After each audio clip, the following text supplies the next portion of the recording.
Diablo était un gamer pathétique et asocial qui, un jour, se réveille dans la peau de son personnage, un seigneur démon surpuissant. Cependant, lorsqu'il réduit accidentellement en esclavage 2 filles demi-humaines bizarres qui font désormais tout ce qu'il veut, il décide d'utiliser son nouveau joystick pour enchaîner plusieurs conquêtes à la fois. Mais avant tout cela, il jouait à Cross Reverie dans le sous-sol de sa mère, mais lorsque minuit sonne, il reçoit soudain des baisers de 2 filles.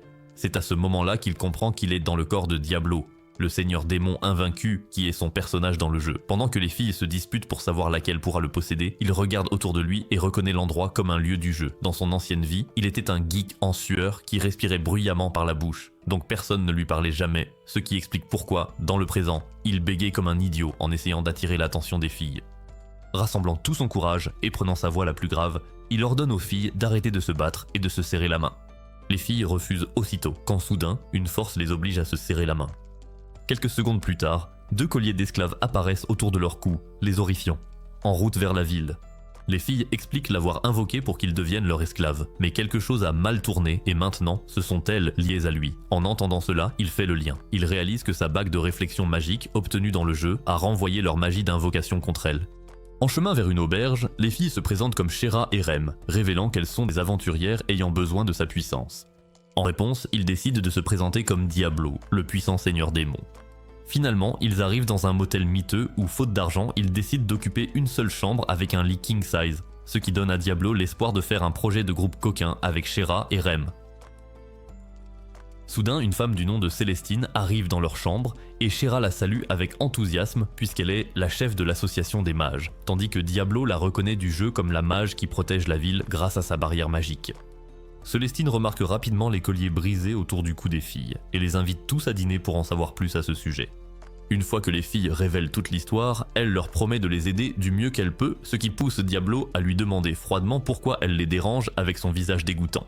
Cela offense son garde du corps un peu simplet, qui lui dit de respecter le nom de Célestine, mais Diablo lui lance un regard mauvais et le traite de paysan.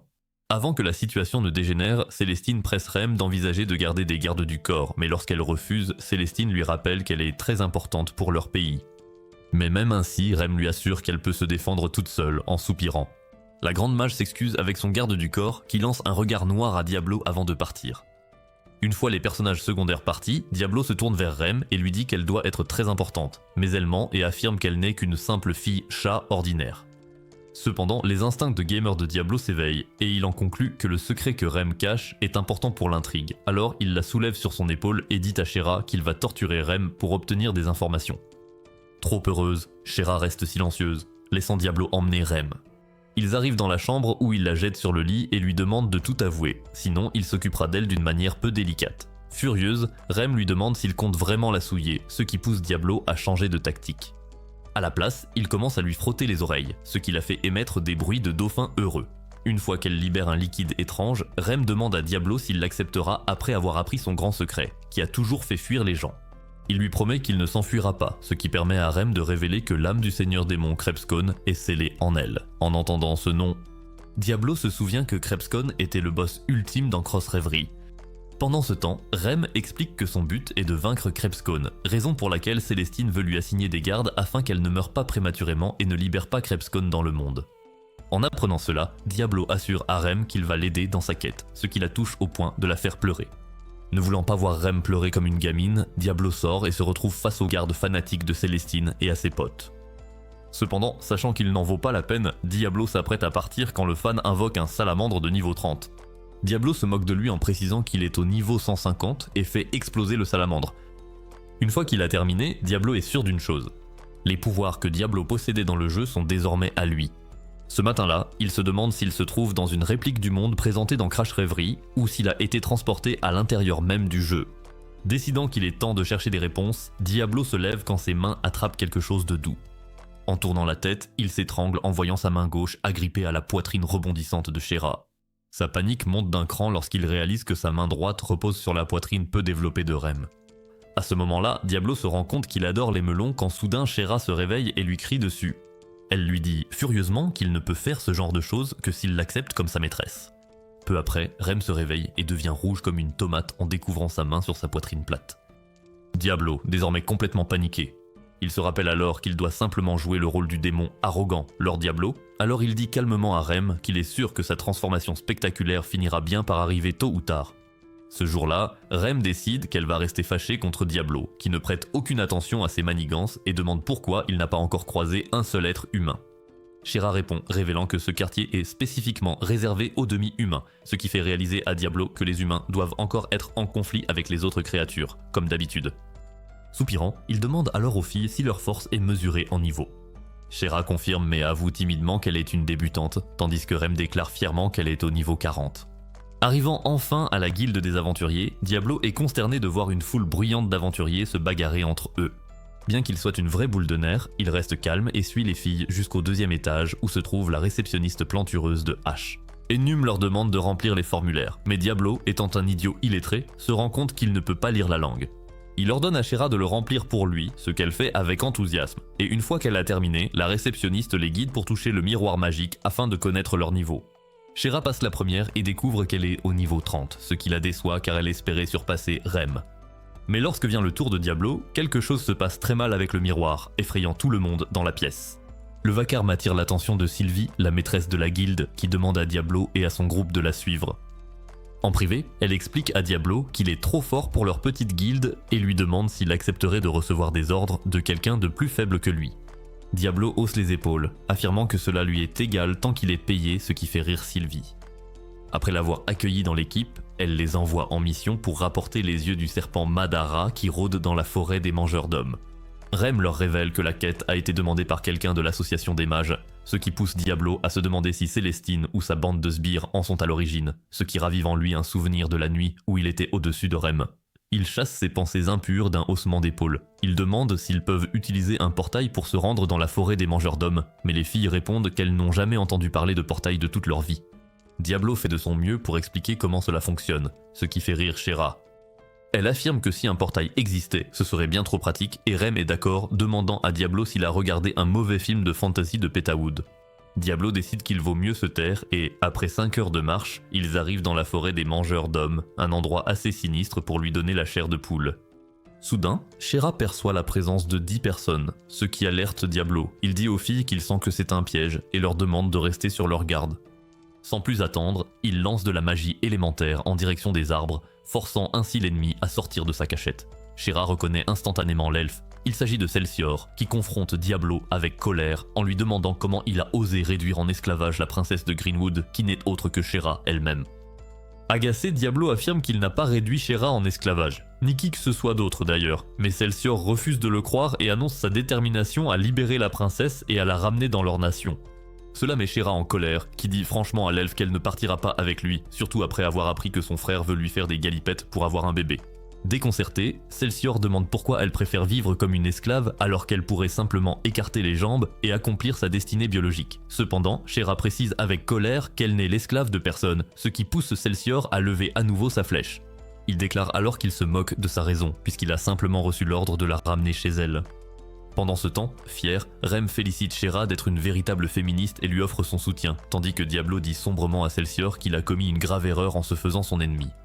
Les elfes, humiliés par son arrogance, tirent une volée de flèches qui ne perturbe absolument pas Diablo. Au lieu de cela, il leur demande pourquoi ils lui font perdre son temps alors qu'ils ne sont même pas sérieux à l'idée de le vaincre. En représailles, Celsior sort la véritable arme que Diablo reconnaît comme étant des flèches tempête, capables de transpercer n'importe qui et n'importe quoi. Mais bien sûr, Diablo n'est pas n'importe qui et il le prouve en neutralisant facilement l'attaque comme si de rien n'était. Pris de peur, il demande alors à Diablo qui il est, ce qui le pousse à se présenter comme Diablo, le seigneur démon venu d'un autre monde. Sans plus d'avertissement, il lance un sort appelé Frisia qui gèle toute la zone. Celsior et ses troupes tombent alors à genoux, terrifiés. Quand soudain, le garde-scène se révèle. Il rabaisse les elfes pour avoir échoué à tuer Diablo, précisant clairement que tout cela était de son fait, agacé. Diablo lui demande s'il a convaincu les elfes qu'il était un marchand d'esclaves, ce qui pousse le garde à crier que les elfes sont arrivés à cette conclusion eux-mêmes, car ce sont des demi-humains stupides. En réponse, Diablo lui donne un dernier avertissement, déclarant que s'il le revoit un jour, il le déchirera membre par membre, ce qui le terrifie suffisamment pour qu'il prenne la fuite. Profitant de ce moment, Shera s'avance et dit à Celsior de ne plus jamais l'importuner, car elle n'a pas envie de s'occuper de son frère alors qu'elle a un mec comme Diablo. Une fois rentrés chez eux, Shera se retrouve seule avec Diablo et décide de le séduire en lui disant à quel point sa magie est incroyable. Diablo, perdu dans ses pensées, en conclut que ce monde est bien réel et qu'à la différence du jeu, s'il meurt, il ne réapparaîtra pas. Cela lui fait aussi réaliser que la raison pour laquelle tout le monde autour de lui est à un niveau inférieur, c'est que personne ne veut risquer sa vie pour essayer d'atteindre le niveau d'un dieu, des pouvoirs divins. Soudain, il dit à Shera que pour vaincre Krubskolm, il devra risquer sa vie, ce qui la fait penser qu'il choisit Rem plutôt qu'elle. Les larmes aux yeux, Shera le serre dans ses bras, affirmant qu'elle a autant besoin de lui que Rem. Pour lui prouver sa dévotion, Shera s'assied directement sur son oiseau Khalifa, le laissant jouer avec ses melons jusqu'à ce qu'il cède et affirme qu'il ne choisit pas Rem à sa place. Le lendemain matin, le groupe est convoqué par Sylvie, qui s'excuse de ne pas leur laisser de repos après leur mission et révèle que quelqu'un a spécifiquement demandé Diablo pour une quête, mais les filles se méfient désormais. Demandez à Sylvie si ce sera encore un piège, ce qui la pousse à révéler que la commission a été demandée par Célestine, qui a proposé de payer une grosse somme pour cela. Diablo cependant grogne et demande à Sylvie si la magicienne a inclus des réparations pour les dégâts causés par son affreux garde. Lorsque la maîtresse de guilde lui assure qu'il sera dédommagé, Rem l'interrompt, déclarant qu'elle ne participera pas à cette mission car elle ne veut rien devoir à Célestine, et qu'accepter une récompense exagérément élevée signifierait qu'elle lui serait redevable, ou quelque chose comme ça. En entendant cela, Diablo réalise que Rem n'est pas une chercheuse d'or, tandis que Shera leur rappelle à tous qu'ils sont des losers fauchés qui n'ont même pas assez d'argent pour s'acheter du papier toilette. Pendant ce temps, Sylvie intervient et leur dit qu'ils n'ont pas besoin de se regrouper pour cette mission en particulier, car elle est censée être facile. Donc sans plus attendre, Diablo dit à Rem de rester seul en ville, ce qui l'a un peu déçu. En sortant du bureau de Sylvie, ils lisent la description de la mission, qui consiste à accrocher des rafraîchissements sur le pont des Lougs, ce qui fait réaliser à Diablo que c'est vraiment un travail facile. Il en conclut donc que Célestine essaie clairement de se faire pardonner l'insolence de sa garde. Cependant, Rem fait une scène, insistant sur le fait qu'elle ne se laissera pas acheter, tandis que Shera, de son côté, dit à Diablo qu'elle pense que Célestine est une bonne personne.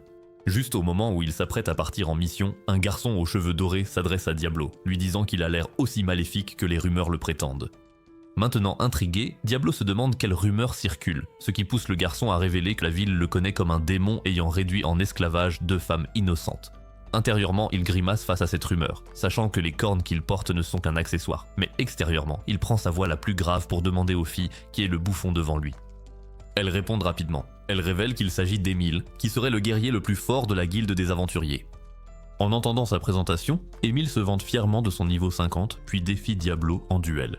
Cela l'enthousiasme car il attendait une confrontation digne d'un jeu depuis son arrivée, même s'il dit avec arrogance à Émile qu'il va l'écraser. Tel une mouche, ignorant l'avertissement, le guerrier déclare qu'il aime les femmes, donc, en véritable féministe, il ne peut pas permettre à un démon hideux d'asservir Rem et Shera. Les filles essaient de lui expliquer qu'il se trompe complètement, mais Émile les fait taire et annonce qu'il va les libérer parce qu'il est un défenseur des femmes.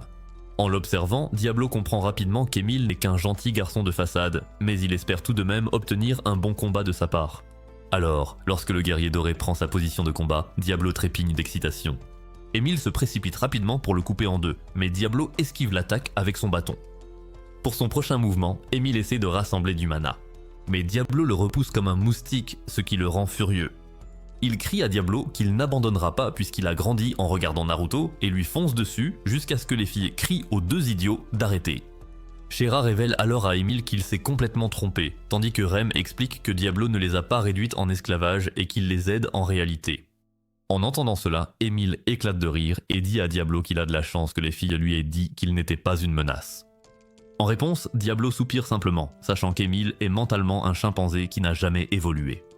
Plus tard, Shera et lui partent enfin accomplir leur quête, où l'elfe exprime qu'elle s'ennuie. Soudain, elle secoue sa poitrine et demande à Diablo s'il veut aller se baigner nu. Le nerd en lui panique, alors il lui crie dessus pour avoir fait de telles suggestions pendant le travail, mais en réponse, Shera presse sa poitrine contre son torse et exprime qu'elle veut devenir aussi puissante que lui un jour. Après s'être amusés, ils arrivent à Yulug où les gardes l'accusent d'être un déchu à cause de ses cornes. Avant qu'il ne puisse s'expliquer, un garde nommé Boris le reconnaît comme le démon infâme dont toute la ville de Fulcher parle. Pris de curiosité, Diablo interroge les gardes sur la raison de leur agitation et il révèle qu'ils ont reçu des informations selon lesquelles des centaines de déchus se dirigent vers Yulug.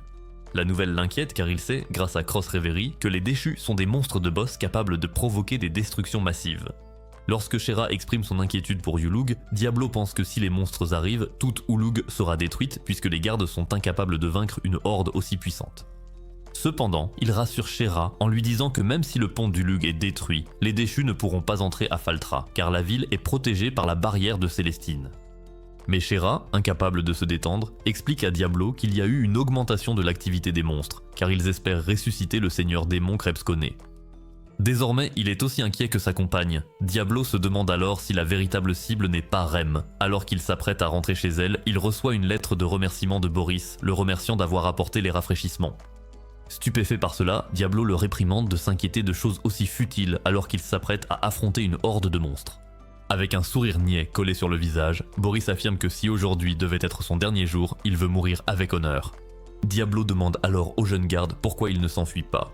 Et il révèle que son travail est de se battre jusqu'à ce que les ouvriers et les voyageurs sur le pont atteignent Faltra en toute sécurité. En entendant cela, Shera lance à Diablo son plus beau regard de biche et en un instant, il cède et décide de sauver le pont pour l'amour des atouts spectaculaires de Shera. Quelques heures plus tard, Boris l'informe que tous les civils sont arrivés à Faltra sains et saufs. Soudain, Diablo aperçoit une badise à la peau claire sur une autruche et derrière elle se trouve un groupe de déchus qui se dirige vers eux. Il ordonne à tout le monde de reculer pour qu'il puisse utiliser sa magie librement, mais avant de partir, Shera lui dit de faire attention. Diablo s'avance silencieusement vers le champ de bataille. Il réalise que c'est la première fois que quelqu'un s'inquiète pour lui, ce qui lui donne la motivation nécessaire pour affronter les monstres. Pendant ce temps, à Faltra, Rem s'assoit avec Célestine, qui l'informe qu'elle a renvoyé sa garde, ce qui leur a causé des ennuis inutiles. Sur ce, elle essaie d'obtenir plus d'informations sur Diablo, et Rem révèle qu'il est un seigneur démon d'un autre monde. Mais Célestine a du mal à le croire et lui dit de se méfier de lui, car il pourrait être un déchu attiré par l'âme du seigneur démon qu'elle porte en elle. Rem se lève, furieuse, et affirme que Diablo a eu de nombreuses occasions de lui faire du mal. Au lieu de cela, il l'a toujours protégé et a promis d'écraser Krebscombe. Soudain, la porte s'ouvre brusquement et le même garde entre, l'air plus fou que jamais. Il raconte à Célestine que tout le monde est devenu fou, lui disant qu'il a été renvoyé, alors il a dû leur faire du mal.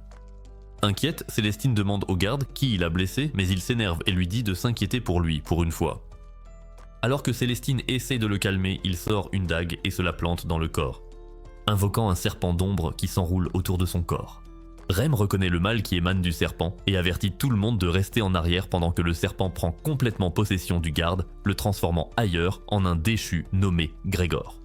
Diablo élimine autant de déchus qu'il peut avec des compétences de bas niveau jusqu'à ce qu'il soit défié par la lancière des déchus Edelgar en personne. De retour à l'auberge, Grégor identifie Célestine et lui dit que la partie est terminée, la narguant en lui expliquant qu'il a facilement pu franchir sa barrière grâce à son garde servile. Cependant, avant que le déchu ne puisse faire de dégâts, les subordonnés de Célestine la pressent de s'enfuir, alors Rem la prend par la main et quitte les lieux en courant. Malheureusement, elles ne parviennent pas à aller bien loin, car elles se retrouvent dans une impasse. Grégor arrive peu après, prêt à mettre fin à ce jeu de cache-cache. Rem, étant invocatrice, réagit rapidement en appelant une créature nommée Ashulao, mais Grégor l'élimine d'un seul coup. Alors que tout espoir semble perdu, Émile surgit de nulle part et défie Grégor. Heureusement, il reçoit l'aide des aventuriers venus protéger Célestine. Alors qu'Émile attaque le déchu, ce dernier utilise sa magie noire pour projeter le guerrier au loin, ricanant méchamment. Grégor révèle fièrement qu'il est le plus grand sorcier de la forêt dévoreuse d'hommes. Sur ce, il lance une attaque appelée Balle Noire qui blesse Émile. Les filles le supplient de fuir tant qu'il en est encore temps, mais le guerrier doré se relève affirmant qu'il ne tournera jamais le dos à ses ennemis. De retour au pont du Laug, Diablo se bat contre Edelgar, qu'il analyse comme étant au niveau 80. Car il est plus fort qu'elle, il lui dit qu'elle ne peut pas gagner contre lui, ce qui la pousse à utiliser son sort ultime appelé Charge Sacrificielle. Pourtant, malgré la puissance de l'attaque, Diablo reste indemne. Il dit avec arrogance à la lancière de se mettre à 4 pattes si elle veut son pardon, lorsqu'il entend Boris crier quelque chose à propos de Célestine poursuivie par un déchu. À ce moment-là, Diablo comprend que c'était le grand plan depuis le début, Edelgard ne faisait que lui faire perdre du temps pendant que son subordonné affaiblissait la barrière depuis l'intérieur de Faltra, ce qui permettrait alors à elle et à l'armée des déchus de semer la violence partout.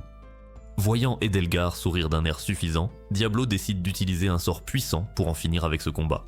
Il dit à Shera et aux gardes du Laug de se mettre à l'abri, puis il offre à la lancière une dernière chance de s'enfuir. Mais elle déclare avec assurance qu'elle est là pour éliminer l'humanité et ressusciter le seigneur démon. Diablo ricane et annonce qu'il est le véritable seigneur démon avant de lancer un sort appelé Nova Blanche, qui déchaîne un déluge si immense qu'il leur faudra à nouveau l'arche de Noé.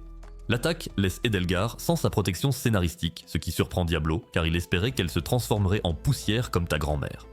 N'ayant pas une seconde à perdre, il dit à Shera qu'il va utiliser la magie de retour pour rejoindre Rem et prie pour que cela fonctionne.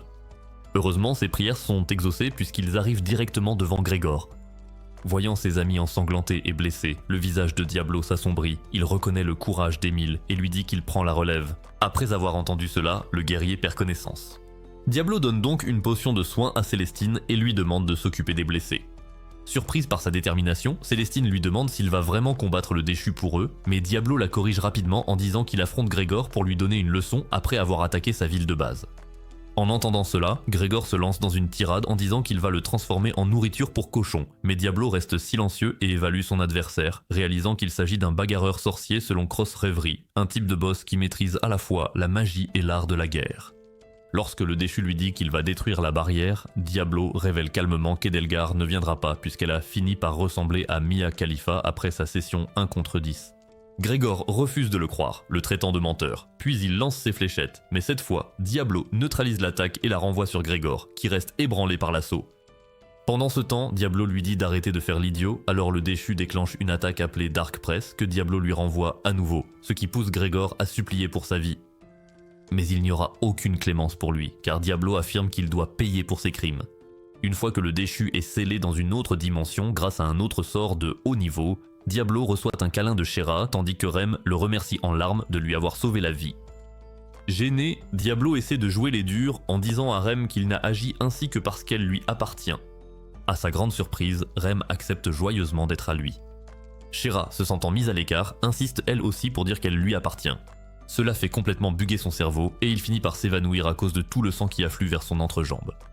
3 jours plus tard, une cérémonie funéraire est organisée pour honorer les personnes qui ont perdu la vie lors du siège mené par Grégor. Mais ce qui surprend vraiment Diablo, c'est de voir à quel point les habitants de Faltra sont motivés à reconstruire leur ville malgré une telle perte. Quant à lui, après avoir perdu trop de mana, il se sent étourdi et d'humeur maussade. Lorsque les filles le poussent à partir en quête avec elles, il déclare qu'il veut devenir une belle au bois dormant et dormir pour l'éternité.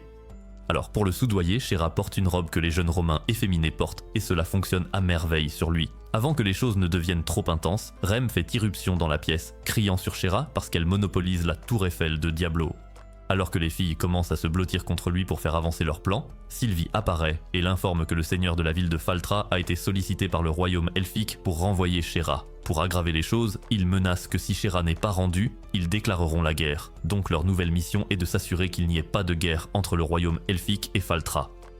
En apprenant qu'ils n'ont que 10 jours pour accomplir cette mission, Diablo commence à paniquer intérieurement, car ses compétences en communication sont pires que celles de ta copine quand elle est en colère. Pour l'inquiéter encore plus, Sylvie révèle aussi que le prince Kira, le frère de Shera, a mis une prime sur sa tête, ce qui va attirer une foule de crapules qui rêvent de vivre le reste de leurs jours comme Jeff Bezos. En entendant cela, Diablo brûle de colère en se demandant comment un frère peut être aussi cruel envers sa propre sœur. Désormais déterminé à donner une leçon à Kira, Diablo annonce qu'il va lui faire regretter d'avoir jamais embêté Shera. Surprise par son empressement, Shera le regarde, tandis que Diablo la rassure en lui disant que, puisqu'elle lui appartient, elle n'a pas à s'inquiéter. Lorsque Rem demande ce qu'il compte faire, Diablo répond que la première étape est de recueillir des informations, donc il devrait aller voir le seigneur de Faltra. Pour lui montrer sa gratitude, Shera écrase littéralement le visage de Diablo entre ses Monty Knolkers. Plus tard, ils se dirigent tous vers la résidence du seigneur lorsque Sylvie révèle qu'il est acclamé comme le héros de Faltra car, il y a 30 ans, alors que le seigneur démon était encore présent, il a combattu et vaincu de nombreux Falons à lui seul. Devenu curieux, Diablo demande à Sylvie quel est le niveau du seigneur, mais elle répond qu'elle ne sait pas, car ils n'ont jamais évalué ses compétences. Lorsqu'il demande si le seigneur est facile à aborder, Sylvie révèle avec hésitation qu'il a la réputation d'être rigide, et les avertit tous de ne pas oublier leurs bonnes manières. Arrivé enfin au manoir, Sylvie salue nerveusement le seigneur Galford, qui s'adresse sans détour à Diablo et lui ordonne de régler rapidement l'affaire avec le royaume elfique. Sylvie prend à nouveau la parole, demandant à Galford de fournir quelques informations à Diablo. Soupirant, Galford déclare qu'il a déjà dit tout ce qu'il avait à dire, mais Sylvie insiste pour qu'il se présente au moins. Galford révèle donc, non sans effort, qu'il est un lieutenant à qui l'on a confié la surveillance de Faltra. Pendant ce temps, en l'entendant parler, Diablo panique en se demandant comment il devrait répondre à Galford sans compromettre son attitude arrogante de seigneur démon. Il salue donc maladroitement Galford qui en retour lui demande s'il est vraiment un seigneur démon ou simplement un escroc. Les instincts de Diablo prennent le dessus et il demande à Galford s'il souhaite être réduit en cendres, ce qui pousse ses coéquipiers à le regarder avec panique. Ignorant la grossièreté, Galford se contente de pointer la carte, révélant l'emplacement des elfes. Il leur informe également que les elfes sont particulièrement doués pour les embuscades, ce qui explique pourquoi ils souhaitent éviter cette guerre. Diablo demande pourquoi il le déploie lui en particulier, ce qui pousse Galford à dire que s'il remet simplement Shera, tout cela pourrait être évité. Diablo rejette immédiatement l'idée de livrer Shera, ce qui pousse Galford à lui demander pourquoi elle renonce au luxe d'être une princesse. Shera révèle qu'elle ne veut pas être une vache à reproduction dont le seul but est de pondre des bébés royaux. Galford accepte sa réponse, mais il dit à Shera qu'il ne peut pas compatir avec elle. Cela la déprime jusqu'à ce que Diablo lui dise qu'elle n'a pas besoin de chercher l'empathie des autres, car elle a le droit de tracer sa propre voie. Comprenant la situation, Galford révèle alors que quelqu'un de la capitale royale a été envoyé pour les aider. Une jeune fille entre dans la pièce et se présente comme Alicia, une chevalière impériale. En apprenant qu'elle est chevalière impériale, Diablo se souvient que dans Cross Reverie, seules les personnes puissantes issues d'une lignée noble pouvaient devenir chevaliers. Rem fait immédiatement remarquer qu'elle est surprise de voir une femme servir le royaume et, en réponse, Alicia lui dit qu'elle a l'air plutôt préoccupée. Cela met Diablo et Rem en alerte, qui lui demandent ce qu'elle veut dire par là. Alicia se contente de sourire étrangement et affirme que ce n'était qu'une supposition. Elle change ensuite de sujet, tend à Sylvie un sac d'or et révèle qu'il vient du roi, qui souhaite aider à reconstruire Faltra après ce qui s'est passé. Se tournant vers Shera, Alicia lui offre son soutien total dans son combat contre Lyd de façon indépendante. Diablo, qui l'observait, en conclut qu'Alicia est le pire cauchemar d'un introverti, car elle est beaucoup trop communicative. Elle remercie ensuite Diablo d'avoir protégé Faltra et Ulug lors de la bataille des déchus, mais il panique, réalisant que s'il n'est pas prudent, Alicia pourrait percer à jour son jeu de seigneur démon pour l'effrayer. Il lui dit donc de ne pas lui parler, mais à sa grande consternation, Alicia accepte poliment, ce qui ne fait que le faire se sentir mal. Sur le chemin du retour, Diablo se rend compte qu'il devrait se procurer une arme voyante afin de pouvoir continuer à jouer son rôle tout en s'occupant des petits ennemis. Après avoir acheté une faux, il annonce à son équipe qu'il souhaite acheter quelques potions. Shera se précipite devant quand soudain la rue est envahie par une bombe fumigène. Leur vision étant compromise, ils entendent Shera crier à l'aide. Diablo, vif comme l'éclair, dissipe le brouillard et assiste à l'enlèvement de Shera par une bande de chasseurs de primes. Il les attaque rapidement tandis que le reste des chasseurs est neutralisé par Alicia et Rem. Une fois Shera saine et sauve à ses côtés, ils sont tous accueillis par Emile qui assure à Diablo et à son groupe qu'il s'occupera des ravisseurs en guise de remerciement pour l'avoir aidé plus tôt avec Grégor. Une fois qu'il est parti au pays des rêves avec les ravisseurs, Diablo dit à Shera de rester à ses côtés. Profitant de ce moment, Shera lui demande si elle peut lui tenir la main, ce qui fait rougir Diablo. Ils partagent un moment tendre jusqu'à ce qu'Alicia s'excuse d'avoir laissé les ravisseurs emmener Shera. Diablo cependant lui assure qu'elle n'a pas besoin d'être aussi tendue avec eux et elle le remercie d'être aussi détendue. Soudain son estomac gargouille bruyamment, ce qui fait rire les filles. Plus tard à l'auberge, le groupe est rejoint par Célestine qui révèle qu'elle a peut-être trouvé un moyen d'enlever les colliers d'esclaves. Les filles s'animent à cette annonce tandis que Célestine poursuit.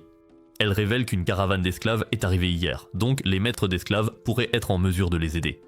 Alicia intervient, demandant au groupe s'ils veulent vraiment faire ça maintenant alors qu'ils doivent s'occuper du désordre causé par le frère de Shera. Quand tout le monde se tourne vers Diablo pour avoir une réponse, il annonce qu'il devrait d'abord aller voir la caravane d'esclaves, car il est certain de pouvoir facilement régler l'affaire avec le royaume elfique. Le lendemain, ils arrivent à la caravane d'esclaves lorsque Diablo est assailli par des pensées coquines de servantes en tenues indécentes. Il ravale sa salive, priant pour que son zizi ne vienne pas gâcher ce moment difficile. En jouant le rôle du seigneur démon, Diablo entre dans une tente où ils sont tous accueillis par une femme plantureuse qui se présente comme Médios, la maîtresse. Elle remarque immédiatement les colliers d'ardoise autour du cou de Rem et Shera. Elle demande à Diablo s'il est là pour vendre les filles, ce qu'il réfute aussitôt. Cela pousse alors Médios à remarquer l'aura magique qui émane de lui. Elle félicite encore Diablo en lui disant que quiconque l'énerve ne vivra jamais un jour de plus. Shera comprend tout de suite et demande à Médios si elle peut lire les flux magiques. Une fois que Médios confirme, Shera révèle qu'elle est comme elle, ce qui surprend Rem, qui lui demande pourquoi elle n'en a jamais parlé. Shera, un peu écervelée, répond simplement qu'on ne le lui a jamais demandé, ce qui fait soupirer Rem d'agacement. Après cela, on explique à Médios pourquoi ils sont tous là, et elle dit au groupe qu'elle peut essayer d'enlever les colliers de Scorie, mais qu'elle ne peut rien leur promettre. Soudain, elle sent un flux magique sinistre émaner de Rem et lui demande comment elle est tombée enceinte d'un démon.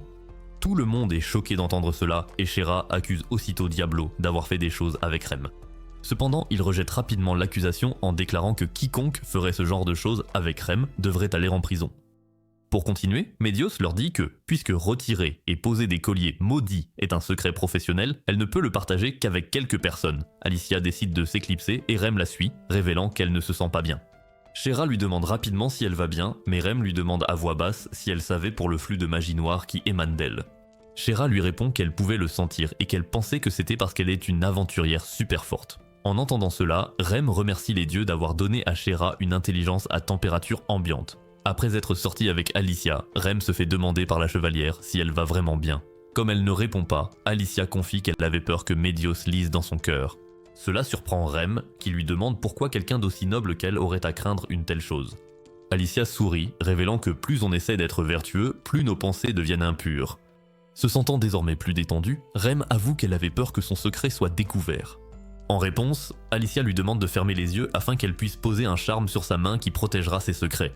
Rem obéit, mais au moment où Alicia dessine le charme sur sa main, elle ressent un saut démoniaque, ce qui la terrifie. Cependant, elle reste silencieuse, ne voulant pas contrarier davantage Rem. De retour sous la tente, Shera demande à Médios pourquoi elle lui a fait porter une tenue aussi osée, et celle-ci révèle que c'est parce que Diablo doit voir sa magie circuler correctement afin d'annuler la magie réfléchissante qui la lie à lui.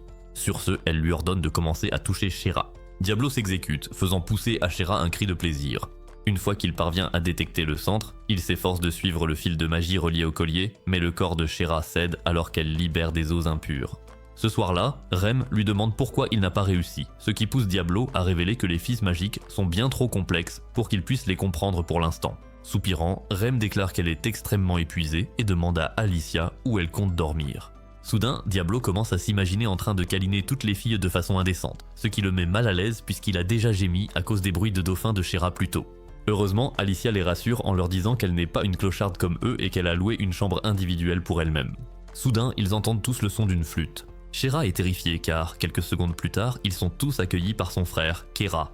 Il demande à Shera de venir vers lui, mais elle reste figée sur place tandis que Diablo rabaisse froidement Kera pour avoir mis une prime sur la tête de sa propre sœur. Le prince affirme cependant qu'il ne s'agissait que d'un malentendu, ce qui pousse Alicia à l'interroger sur la guerre qu'il compte déclencher contre les humains si Shera ne l'accompagne pas. Une fois de plus, le prince répond poliment, révélant que tout cela vient de leur père qui souhaite simplement voir sa fille. Soudain, Shera crie à Kera d'arrêter ses bêtises, car elle voit clair dans son jeu. Kera s'excuse rapidement auprès d'elle, affirmant qu'il a changé et qu'il veut devenir un meilleur frère pour elle. En entendant cela, Rem lui demande que, s'il a vraiment changé, alors il devrait accepter le choix de Shera de vivre sa vie en tant qu'aventurière. Kera répond qu'il accepterait sa décision, mais demande alors à Diablo s'il est capable de laisser Shera rentrer chez elle avec lui. Diablo ricane bruyamment et rétorque qu'il n'est pas une ordure comme lui, donc si Shera veut rentrer avec lui, elle le peut. Satisfait de la réponse, Kera leur dit au revoir pour la journée, mais assure à Shera qu'il viendra la voir demain. Lorsque tout le monde dort, Shera reste éveillée, troublée par la visite de son frère. Rem le remarque et décide de lui parler. Elle lui demande si elle prévoit de rentrer chez elle, mais Shera répond aussitôt qu'elle ne le veut pas, et exprime son désir d'ouvrir un café avec ses amis. Bien qu'elle soit heureuse, Rem confie doucement à Shera qu'elle n'est pas certaine d'être présente à l'avenir pour ouvrir un café avec elle, car elle doit faire face à un problème personnel. Pour lui remonter le moral, Shera la jette sur le lit et joue avec sa queue, tandis qu'ailleurs, Kera joue de la flûte, son visage se tordant de plaisir malsain alors qu'il affirme qu'il va faire des bébés avec Shera d'ici demain. Dans le passé, lorsqu'il ressemblait au protagoniste laid des animes que l'on regarde en navigation privée, Diablo était désespéré de se faire des amis, mais personne ne voulait vraiment de lui. Maintenant, dans le présent, lorsqu'il ouvre les yeux, il est accueilli par deux méchantes qui le câlinent. Plus tard dans la matinée, Rem révèle qu'elle va se rendre à la guilde des aventuriers pour informer Sylvie de ce qui s'est passé avec Kera, tandis qu'Alicia, qui l'accompagne, dit qu'elle va faire son rapport à Lord Galford. En entendant cela, Shera leur dit joyeusement de faire attention, mais les filles lui rappellent que c'est elle qui doit être prudente, puisque Kera viendra plus tard aussi. En entendant sa réponse, Diablo les rassure rapidement en leur assurant qu'il ne laissera pas Shera partir, ce qui la remplit d'optimisme. Elle annonce donc que lorsque son frère viendra, elle va le refuser. Après que Rem et Alicia soient partis terminer leurs tâches, Diablo dit à Shera qu'ils ne devraient pas se relâcher, ils vont donc recréer les potions de son monde. Excitée par cela, Shera demande avec impatience à Diablo si elle peut regarder, ce qui ne fait que le rendre plus nerveux en tant qu'ancien perdant. Pour couronner le tout, il surprend les ballons de Shera qui dépassent de son haut, ce qui lui fait réaliser qu'au lieu d'une potion, il veut une lotion pour en faire sortir un gros. Soudain, Shera commence à l'encourager, pointant du doigt la fiole pleine de potions dans sa main. Diablo comprend alors que s'il concentre son attention sur ses collations senpai, il peut tout faire sans perdre sa motivation et, comme ça, il parvient à terminer ses fioles de potions supplémentaires, impressionnant Shera au passage. La voyant ravissante, Diablo commence à se sourire, ce qui ne passe pas inaperçu auprès de Shera, qui le complimente. Cela lui fait réaliser que c'est la première fois qu'il sourit depuis qu'il est arrivé ici. Rempli d'espoir, Diablo se laisse rêver qu'un jour, il pourra peut-être parler aux gens normalement, sans avoir à utiliser le masque du Seigneur Démon. Il dit alors doucement à Shera qu'il aimerait qu'ils puissent avoir des moments paisibles comme celui-ci pour toujours. Au moment où elle s'apprête à répondre, un léger son de flûte emplit la pièce. Les yeux de Shera changent de couleur et elle se dirige soudainement vers la porte, disant à Diablo qu'elle retourne à Greenwood, sa maison. Stupéfait, il lui demande ce qui s'est passé pour qu'elle change d'avis et elle lui répond qu'en tant que princesse royale, elle doit remplir ses devoirs. Sur ces mots, elle rejoint son frère, qui rappelle à Diablo qu'il a promis de respecter les souhaits de Shera. Une fois qu'ils sont partis, Rem et Alicia reviennent et demandent à Diablo ce qu'il fait dehors. Calmement, il révèle que Shera est partie pour Greenwood, ce qui surprend Rem, qui lui demande ce qu'il compte faire ensuite. Sans lui faire face, il répond qu'il va rester au lit toute la journée à ne rien faire. Pourtant, peu importe ses efforts, sa tête est remplie de pensées pour Shera, alors qu'il envisage la possibilité qu'elle lui ait menti. Plus tard dans la soirée, Rem vient prendre de ses nouvelles et lui demande combien de temps il compte rester enfermé dans sa chambre. Comme elle n'obtient pas de réponse, elle lui rappelle que Shera a le cerveau d'une fourmi. C'est pourquoi elle n'est pas assez intelligente pour jouer la comédie. C'est pour cela qu'elle n'arrive pas à imaginer Shera trahir leur confiance de cette façon. Pendant un instant, Diablo se demande si la flûte de Keira a eu quelque chose à voir avec la décision soudaine de Shera de rentrer chez elle, mais comme il n'a jamais croisé un objet de ce genre dans le jeu, il en revient à penser qu'il s'est fait avoir en croyant qu'il avait des amis. Tandis qu'il est complètement absorbé par lui-même, Rem annonce qu'elle va aller récupérer Shera. En réponse, Diablo lui crie dessus, lui demandant pourquoi elle se met en danger pour quelqu'un qui les a abandonnés. Rem affirme avec assurance que c'est parce que Shera est son amie, ce qui pousse Diablo à se rappeler tous ces moments où la stupide elfe s'inquiétait pour lui disant de faire attention. Après s'être souvenu de son visage souriant, Diablo demande à Rem, puisque c'est elle qui l'a invoqué, si elle veut le pouvoir du grand seigneur démon pour récupérer son ami. Et Rem répond avec enthousiasme que oui, ce qui pousse Diablo à se préparer à faire des trucs de badass. Sur le chemin, ils sont accueillis par Alicia, qui insiste pour les accompagner puisqu'elle ne peut pas accepter la décision de Shera. Diablo fait remarquer qu'en agissant ainsi, elle compromettra ses devoirs de chevalier impérial. Mais Alicia s'en moque, car elle admet qu'elle ne peut tout simplement pas laisser Rem se battre seule. Pendant ce temps, dans un camp elfique, Shera est attachée tandis que le prince Keira joue de la flûte et lui révèle que grâce à cet instrument, il peut la contrôler comme il le souhaite. En utilisant à nouveau la flûte, Keira oblige Shera à lui dire si elle a servi Diablo avec son corps. Mais lorsqu'elle affirme qu'il lui a seulement demandé de serrer la main de Rem, Keira commence à se demander si Diablo n'est pas impuissant. Chassant ses pensées, il envoie alors un slime mangeur de tissu pour brûler les vêtements de Shera, tandis qu'elle pleure et dit à Keira qu'elle le déteste. Il la provoque davantage, disant qu'il s'en fiche car il ne s'intéresse qu'à l'utiliser pour la reproduction. Alors que tout espoir semble perdu, Diablo et son groupe arrivent. Voyant Shera en détresse, Diablo s'excuse auprès d'elle pour son retard, tandis que les filles disent à Keira que dans sa prochaine vie, il sera un titan anormal. Furieux de cette intrusion, Keira leur rappelle que toute son armée les attend dehors. Diablo lui demande de regarder dehors, et lorsqu'il s'exécute, il découvre que toute son armée a été anéantie. Fou de rage et agacé, Keira les menace de guerre, mais Diablo s'en moque. Au lieu de cela, il se tourne vers Shera et lui demande ce qu'elle souhaite. Avant qu'elle ne puisse répondre, Keira utilise des overwrites pour la forcer à dire qu'elle veut aller à Greenwood. En réponse, Diablo utilise le collier d'asservissement et la force à révéler la vérité. Des larmes commencent à couler de ses yeux alors que Shera exprime qu'elle veut simplement être libre et voyager avec ses amis. En entendant cela, Keira perd la tête et invoque l'atout majeur de la nation elfique, une hydre. Keira ricane d'un plaisir malsain, espérant que l'hydre accomplira sa volonté en éliminant Diablo. Shera, désormais terrifiée, le supplie de fuir tant qu'il en est encore temps, car l'hydre est la divinité gardienne des elfes depuis des siècles, et personne n'a jamais pu la vaincre. Pourtant, malgré les avertissements, Diablo frémit d'excitation en disant à ses amis de reculer et de laisser papa s'en occuper. Une fois que les filles se sont mises à l'abri dans les arbres, Keira presse l'invocation de déchaîner l'enfer sur Diablo. Mais en réponse, l'hydre le prévient de ne pas lui donner d'ordre. Voyant cela, Diablo le provoque en disant qu'il n'a même pas le contrôle total sur sa propre invocation, mais intérieurement, il s'inquiète. Il s'inquiète car il n'a jamais rencontré l'hydre ni la flûte lorsqu'il jouait à Cross-Reverie. Sans plus attendre, il lance une attaque de rocher sur l'hydre et parvient à trancher l'une de ses têtes. Au moment où il pense que cela va être facile, l'hydre régénère sa tête, laissant Diablo dans l'embarras. Keira l'encourage pendant que Diablo analyse l'hydre, réalisant qu'elle possède de nombreuses compétences inhabituelles pour une invocation. Shera, qui l'observait se battre depuis la touche, lui donne un conseil. S'il parvient à localiser le noyau de l'hydre, il pourrait avoir une chance de gagner ce combat. Keira ricane, se demandant comment sa sœur idiote peut savoir cela, puis dit à Diablo avec assurance que cela ne sert à rien car le noyau se déplace dans le corps de l'hydre et qu'il ne pourra jamais le détruire. Cependant, Diablo est maintenant convaincu qu'il peut gagner, alors il glisse sous l'hydre et utilise un puissant sort électrique qui détruit le noyau ainsi que l'hydre. Privé de son atout, Keira se fait dessus et lui demande qui il est vraiment. Diablo déclare qu'il est Diablo, le seigneur démon d'un autre monde, mais Keira refuse de le croire et le traite de schizophrène qui a oublié de prendre ses médicaments, ce qui énerve Diablo qui lève son bâton pour exécuter Keira une bonne fois pour toutes. Mais avant qu'il ne puisse le faire, celle-ci se précipite pour protéger son prince, tandis que Shera le supplie de reconsidérer sa décision. Déconcerté, Diablo lui demande si elle est toujours sous l'emprise de son frère, mais Shera lui assure que non et que, même si elle déteste Keira, il reste de sa famille. Ingrat jusqu'au bout, Keira se moque de la gentillesse qu'on lui témoigne et s'enfonce dans la forêt, quand soudain il est décapité par une force invisible. Les yeux de Shera s'écarquillent d'horreur alors que Galford et son armée se dévoilent. Celle-ci tente de l'attaquer, mais à cause de la force immense de Galford, il n'arrive jamais à l'approcher. Pendant ce temps, Diablo demande furieusement au seigneur ce qu'il manigance. Galford révèle nonchalamment que Keira l'a bien cherché dès l'instant où il a envoyé ses troupes dans une autre nation. Sur ce, il ordonne à ses soldats d'exterminer tous les elfes trouvés dans la forêt, puis donne l'ordre de capturer Shera.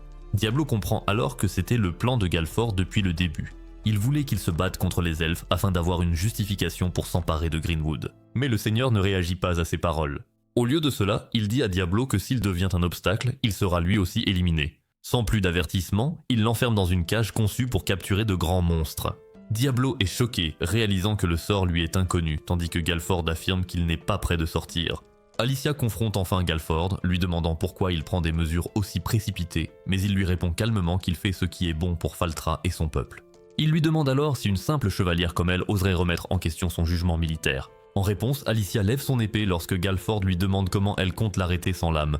Quelques secondes plus tard, sa lame tombe, laissant tout le monde, y compris Diablo, stupéfait, qui réalise alors que Galford est une bête non seulement douée en magie, mais probablement plus rapide que Minato. Alicia tombe à genoux, terrifiée, tandis que Galford la met au défi d'aller le dénoncer au roi. Pendant ce temps, Diablo prend conscience de l'urgence de la situation et tente de percevoir le flux magique de la cage. Lentement mais sûrement, Diablo tente d'atteindre le centre du flux magique tandis que Galford ordonne à ses gardes d'avancer. Soudain, la barrière s'ouvre brusquement, laissant Galford sous le choc. Il félicite Diablo, puis ordonne à ses soldats de se retirer. Brandissant son épée, le seigneur révèle qu'une fois qu'il l'aura découpé en morceaux, il racontera à tout le monde qu'il était un escroc qui prévoyait d'envahir leur chère cité. Au lieu de répondre par des mots, Diablo lance un sort magique, mais Galford dévie facilement l'attaque tandis que son épée brille avec une rapidité impitoyable.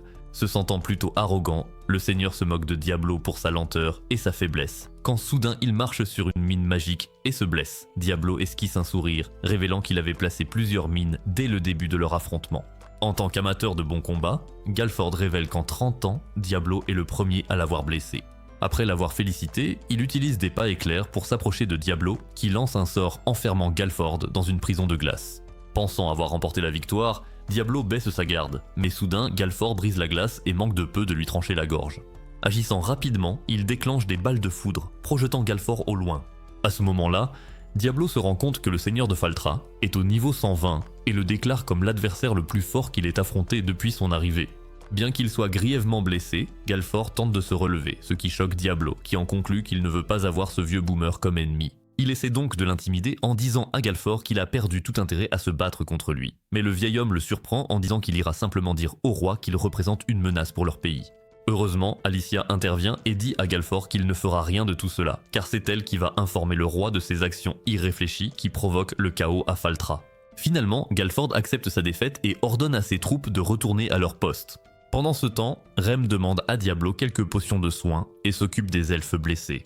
Pendant qu'elle est partie, il prend des nouvelles de Shera, qui reconnaît que son frère devait être arrêté, mais se permet tout de même de pleurer sa mort. Dans les jours qui suivent, Alicia se rend à la capitale royale pour tout rapporter au roi, tandis que Selchur prend les choses en main pour empêcher une guerre d'éclater entre les elfes et les humains.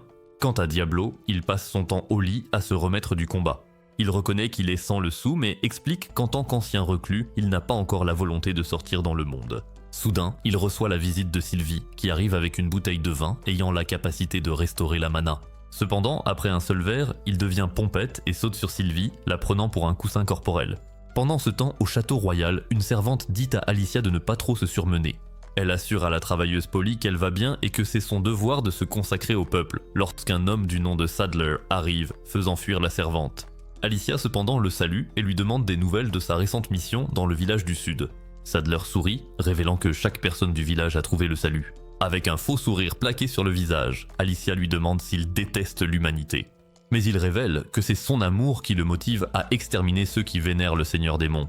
Réalisant que ce type est complètement cinglé, Alicia tente de partir lorsque Sadler révèle qu'il va également se rendre à Faltra, ce qui la pousse à s'arrêter. L'homme poursuit, dévoilant que la grande prêtresse Wassilia a eu un présage concernant la résurrection du Seigneur Démon à Faltra. Par conséquent, en tant que paladin, il va enquêter sur la ville. Pendant ce temps, Rem apprend à Shera à invoquer une dinde tirée. Une fois que l'elfe y parvient, Rem révèle que même si l'invocation n'est pas puissante, elle possède une capacité spéciale appelée synchro-vue, qui permet à l'invocateur de voir tout ce que voit l'oiseau. Cependant, Rem la prévient que l'utilisation des invocations consomme beaucoup de mana, donc l'invocateur ne peut pas les utiliser longtemps. Lorsqu'elle demande à Shera si elle veut conclure un pacte avec la dinde tirée, celle-ci accepte avec enthousiasme et sort une pierre. Voyant cela, Diablo devient curieux et s'enquiert à ce sujet, ce qui pousse Rem à révéler qu'il s'agit d'une pierre magique nécessaire pour forger un pacte lors du rituel d'asservissement. Elle lui en donne alors une, qu'il observe avec grand intérêt puisqu'elle n'existait pas dans le monde de Cross-Reverie. Après que Shera a terminé de forger un pacte avec l'oiseau dodu, Diablo décide de le mettre à l'épreuve en lançant une pièce de monnaie dans la forêt profonde. Il demande alors à Shera d'utiliser la dinde tirée pour la localiser. Obéissant aussitôt, elle met l'oiseau au travail et reste complètement émerveillée lorsqu'il prend son envol. Quelques secondes plus tard, Shera révèle avec excitation qu'elle peut voir la pièce. Diablo lui dit alors de tirer une flèche dans sa direction. Lorsqu'elle atteint la cible, il lui révèle qu'elle peut utiliser la dinde tirée pour frapper les ennemis qu'elle ne peut pas voir elle-même. Rem est stupéfaite, avouant que sa petite tête n'aurait jamais pensé à utiliser l'oiseau de cette façon. Soudain, Shera commence à renifler autour d'elle et accuse Rem de sentir l'eau de cuisson de hot dog. Tandis que Rem est embarrassée, Shera annonce qu'ils devraient tous aller nager. Après être arrivés au lac, les filles commencent à se déshabiller, ce qui fait paniquer Diablo. Il leur dit qu'il n'ira pas dans l'eau avec elles et se détourne. Il laisse les filles se laver seules. Cependant, en les entendant jouer ensemble, son esprit commence à faire des cabrioles en pensant à des choses coquines. Soudain, Shera appelle à l'aide, ce qui pousse Diablo à regarder, et il découvre Edelgar en train de retenir Rem, révélant que quelqu'un lui a dit qu'elle possède l'âme du Seigneur Démon en elle. Surprise par cette révélation, Shera demande à Rem de quoi parle Edelgar, mais celle-ci reste silencieuse. Plus tard, elles s'assoient toutes ensemble et Rem lui révèle toute la vérité. Après l'avoir écouté, Shera prend Rem dans ses bras et lui dit que même si elle est faible et inutile, elle veut quand même l'aider. Rem remercie Shera et, une fois qu'elles ont fini de s'attendrir, elle dit à Edelgar qu'elle a toujours pensé qu'elle serait assassinée si un déchu découvrait qu'elle porte l'âme du Seigneur Démon. À sa grande surprise, Edelgard révèle qu'elle peut faire renaître le Seigneur Démon en elle sans mettre sa vie en danger, et qu'elle sera alors acclamée comme la mère du Seigneur Démon. Cependant, lorsqu'elle remarque le regard désapprobateur de Diablo, elle lui dit qu'au lieu d'accomplir elle-même le rituel, elle peut lui apprendre comment le faire. Diablo réfléchit à sa proposition, sachant que le but ultime de Rem est de ressusciter le Seigneur Démon et de régler cette affaire une bonne fois pour toutes. Il demande donc à Edelgar de lui enseigner le rituel afin qu'il puisse ressusciter le Seigneur Démon et l'affronter. N'appréciant pas son excès de confiance, Edelgar lève son épée et Diablo répond à son énergie en posant son bâton sur son cou. Boudeuse, elle lui dit d'être à la tour de l'étoile filante dans 3 jours, car c'est là qu'ils effectueront le rituel. Plus tard, à la taverne, le groupe est accueilli par Alicia qui leur dit de la suivre. Ils la suivent rapidement, lui demandant pourquoi elle a l'air si sévère. Alicia révèle alors qu'un paladin du nom de Sadler se trouve à Faltra, et qu'il pourrait leur causer du tort s'ils pensent qu'ils sont des adorateurs du Seigneur Démon. En entendant cela, Diablo s'inquiète car il n'a jamais affronté de paladin dans le jeu, il ignore donc complètement leurs statistiques. Malheureusement pour eux, il tombe directement sur Sadler et sa bande de sbires. En le voyant, Sadler demande à ce qu'on se présente, ce qui inquiète Diablo. Il décide de ne pas provoquer le paladin, mais sa stupidité prend le dessus et il déclare fièrement qu'il est un seigneur démon venant d'un autre monde. Sadler éclate de rire, affirmant qu'il savait que Faltra abritait de nombreux originaux, mais qu'un escroc, c'est une nouveauté pour lui. Pensant que tout le monde est en sécurité, Alicia sourit, affirmant que Diablo aime plaisanter, quand soudainement Sadler lui dit d'un ton sombre qu'il est indigne pour elle de fréquenter des gens qui se font appeler seigneurs démons. Lorsque Rem essaie d'intervenir, le paladin la traite d'esclave, ce qui ne fait que l'énerver davantage. Soudain, elle commence à avoir mal au cou, tandis que Sadler affirme qu'elle est punie par Dieu. Cependant, Diablo perçoit le sort magique et le traite de faux dévot. Se sentant insulté, Sadler lance un sort contre lui, mais Diablo utilise une magie réfléchissante et enferme le paladin dans un bloc de ciment. Une fois que ses partisans l'ont emporté, Alicia demande à Diablo s'il était judicieux de laisser partir Sadler. Il répond que s'occuper de petites frappes comme Sadler est indigne de lui, ce qu'Alicia accepte à contre-cœur. 3 jours plus tard, Rem se prépare pour sa plus grande épreuve et dit à Shera et Diablo qu'elle veut partager son secret avec Alicia. Diablo lui dit que ce n'est pas une bonne idée, mais elle insiste, affirmant qu'Alicia est désormais son amie. Il se retire donc et regarde Rem avouer la vérité à Alicia, qui la serre dans ses bras. Cependant, au lieu d'être touché par cette scène, Diablo ressent une gêne dans la poitrine, mais il décide de l'ignorer, pensant que c'est parce qu'il n'a pas l'habitude d'avoir des amis. Ce soir-là, le groupe arrive à la tour de Starfell et Diablo est immédiatement envahi par la nostalgie, car c'est l'endroit où il a été invoqué.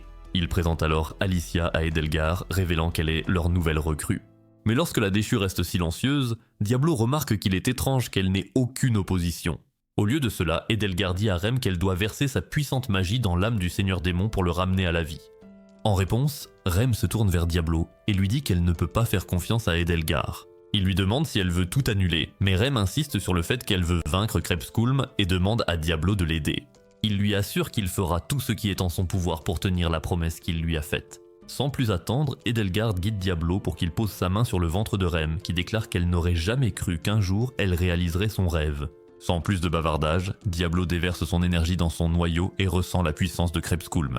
Pendant ce temps, Rem pousse des bruits joyeux de dauphin alors qu'elle sent la chaleur de la puissance de Diablo s'infiltrer en elle. Après avoir fait une pause, il demande à quel point il est proche de faire sortir Krebskulm, lorsque Edelgard révèle qu'il n'en est même pas prêt et qu'il doit aller plus profondément à l'intérieur de Rem. Diablo lui demande comment il doit s'y prendre, ce qui pousse Edelgard à révéler qu'il doit faire un trou en elle et y déverser sa puissance. Shera lui crie de ne pas être idiote, car son plan pourrait facilement envoyer Rem dans la tombe prématurément. Edelgard, d'un ton désinvolte, pointe alors l'entrée interdite entre ses jambes et encourage Diablo à l'utiliser, choquant tout le monde. Tandis qu'il panique comme un puceau maladroit, Rem, à la fois impatiente et timide, dit à Diablo qu'il a sa permission.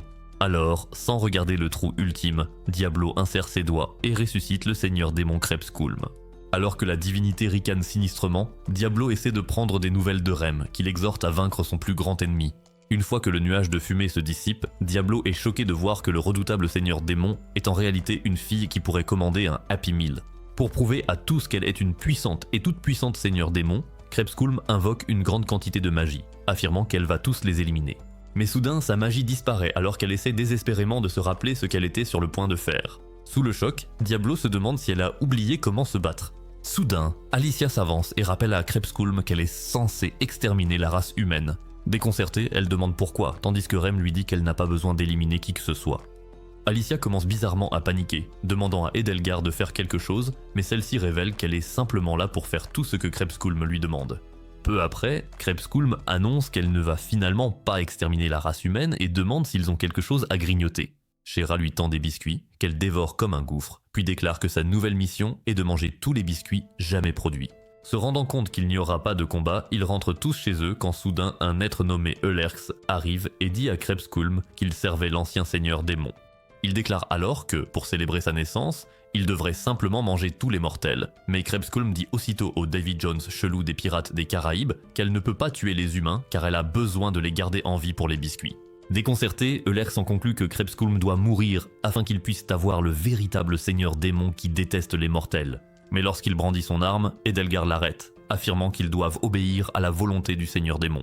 Eulerx se contente alors de jeter Edelgard au loin, ce qui pousse Diablo à intervenir. Alors que les deux s'affrontent, Eulerx se rend compte que Diablo est bien trop fort et s'envole.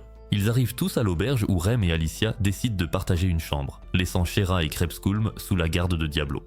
Pour le récompenser de tous ses efforts, Shera décide plutôt de le rendre raide. Krebskulm suit Shera avec curiosité, ce qui fait qu'ils atteignent tous la ligne d'arrivée ensemble. Pendant ce temps, dans une autre chambre, Alicia se remémore comment ses parents l'ont poussée à être raciste envers les demi-humains.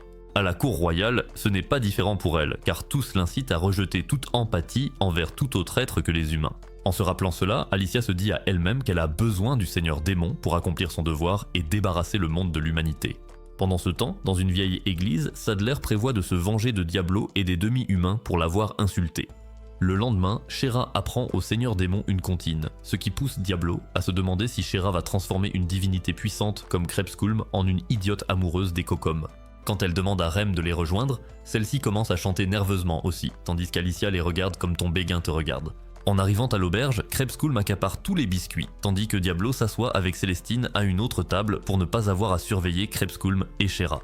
Célestine prend enfin la parole, exprimant qu'elle n'aurait jamais pensé qu'ils auraient un seigneur démon qui adore les biscuits. Donc, pour l'instant, tout ce qu'ils peuvent faire, c'est attendre et voir comment Krebskulm réagira à l'avenir. Elle félicite également Rem pour sa force, qui la remercie humblement de l'avoir protégée toutes ces années. Plus tard, Shera confie à Diablo qu'elle est heureuse que Célestine n'ait pas enfermé Krebskulm. Il lui répond avec réflexion, affirmant que puisque Célestine ne peut jamais quitter Faltra à cause de la barrière, elle ne priverait jamais volontairement une autre créature de sa liberté. Shera se retourne pour partager la sagesse de Diablo avec Rem, mais il découvre qu'elle a disparu, tout comme Krebskulm et Alicia. Ailleurs, la chevalière impériale conduit Krebskulm et Rem dans une ruelle sombre lorsque Rem lui demande pourquoi elles se sont séparées de Diablo et Shera. Une expression étrange s'empare du visage d'Alicia alors qu'elle dit qu'elle amènera Shera bientôt, car elle n'est pas sûre de ce qui servira de clé. Pendant ce temps, Diablo et Shera retournent à l'auberge, mais ne les trouvant pas là, il dit à Shera d'attendre dans la chambre pendant qu'il fouille le quartier. Dans les rues, Diablo ressent une étrange sensation dans la poitrine, comme si quelque chose allait se produire. De retour dans la ruelle, Alicia demande à Krebskulm pourquoi elle a perdu la mémoire. Mais au lieu de la laisser répondre, Alicia dit à Rem qu'un prêtre déchu lui a dit qu'il fallait plus que de la puissance magique pour ressusciter le seigneur démon. Surprise, Rem demande alors à Alicia si elle veut éliminer toute la race mortelle, et lorsqu'elle le confirme, Rem lui demande ce qui lui est arrivé. Alicia répond qu'elle n'a pas changé, la seule différence est que maintenant elle n'a plus besoin de faire semblant qu'ils sont tous les meilleurs amis du monde pour toujours. Ne comprenant pas pourquoi elle a perdu la tête, Krebskulm demande à Alicia si elle veut qu'elle la brûle. En réponse, Alicia prend une pose parfaite à la Yunogasai et dit que ce sera un honneur d'être la première à être brûlée par elle puisque le but est de ramener le monde à zéro. À ce moment-là, Alicia révèle que c'est elle qui a donné à la garde sainte une dague imprégnée de l'esprit de Grigor afin de pouvoir ressusciter rapidement le seigneur démon. Soudain, Sadler et ses sbires arrivent, remerciant Alicia de l'avoir aidé à attraper les adorateurs du seigneur démon. Choqué, Rem essaie de dire au paladin que c'est Alicia la véritable hérétique, mais rusée comme toujours, Alicia fait semblant et raconte à Sadler que son enquête a révélé que Rem et son groupe étaient des adorateurs du démon. Acculé et seul, Rem tente de se défendre mais échoue et Sadler la met en détention. Pendant ce temps, Diablo cherche Rem et Krebskulm partout, se demandant si le pressentiment qu'il avait au sujet d'Alicia était finalement justifié. Ailleurs, Rem ouvre les yeux et voit Krebskulm penché au-dessus d'elle avec un air inquiet. Elle explique à Rem qu'Alicia lui a dit que sa vie était difficile à cause de son existence. Lorsque Rem reste silencieuse, Krebskulm la félicite pour sa loyauté, mais Rem avoue qu'elle l'a toujours détestée, car son existence l'a contrainte à vivre dans l'isolement et la peur. Comprenant sa douleur, Krebskulm reconnaît qu'elle a fait de sa vie un cauchemar. Cependant, Rem confie à Krebskulm qu'elle éprouve de l'empathie pour elle, car elle aussi a passé sa vie enfermée en elle. C'est pourquoi elle ne peut pas se résoudre à la détester. Soudain, Sadler traîne Rem dans une chambre de torture, ce qui la terrifie. Elle essaie de dire à Sadler qu'elle n'est pas une adoratrice du seigneur démon, mais il refuse de l'écouter, ce qui fait comprendre à Rem qu'il est simplement un homme pourri. Elle demande alors à Alicia pourquoi elle les trahirait ainsi, mais la femme malveillante l'incite à crier à l'aide, espérant que cela briserait l'innocence de Krebskulm. Après les avoir cherchés sans relâche, Diablo essaie de demander de l'aide à tout le monde, mais n'arrive pas à prononcer les mots. Heureusement, un garçon arrive en courant, révélant qu'un paladin a été vu en train d'emmener une fille-chat dans une chambre de torture. Diablo le remercie et se précipite pour aller sauver sa fille-chat à disposition. Ailleurs, Galford et ses soldats sont stupéfaits en voyant Edelgar mener une armée de déchus. Inquiète du sort de Faltra, Célestine concentre toute son énergie pour maintenir la barrière pendant que Sadler se prépare à couper les oreilles de Rem. Krebskulm, voyant cela, demande à Rem de la laisser utiliser ses pouvoirs pour la sauver, mais Rem lui fait promettre de ne pas céder à la haine. Soudain, Sadler décide d'abattre son épée sur Krebskulm à la place, mais Rem la protège de son corps, mourant dans le processus. En voyant cela, Krebskulm devient folle de haine et se transforme en une bête menaçante. Sadler tente de l'affronter mais perd la vie en un instant. Ailleurs, Diablo est accueilli par Shera, qui lui explique qu'elle a utilisé un tir de dinde pour retrouver Rem et a vu qu'elle était grièvement blessée. Conscient de l'urgence, il lui remet des fioles de potions de soins et lui ordonne de secourir Rem pendant qu'il affronte Krebskulm. À l'extérieur de Faltra, Edelgar se réjouit en voyant Krebskulm endosser enfin son rôle de seigneur démon, lorsque, avec Eulerx, elle est rejointe par Alicia. Eulerx passe en mode attaque jusqu'à ce qu'Edelgar révèle que c'est Alicia qui a réveillé le seigneur démon. Pendant ce temps, Sylvie s'approche de Galford qui lui dit de faire ses bagages et de partir, car elle n'est pas équipée pour affronter une armée de déchus. Cependant, elle lui demande d'avoir confiance en elle et en la guilde des aventuriers, révélant que Diablo se dirige vers le champ de bataille, donc d'ici là, il devrait rester tranquille.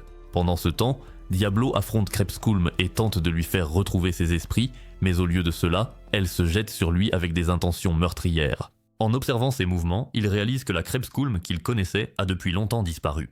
Pendant ce temps, Shera donne à Rem plusieurs potions de soins.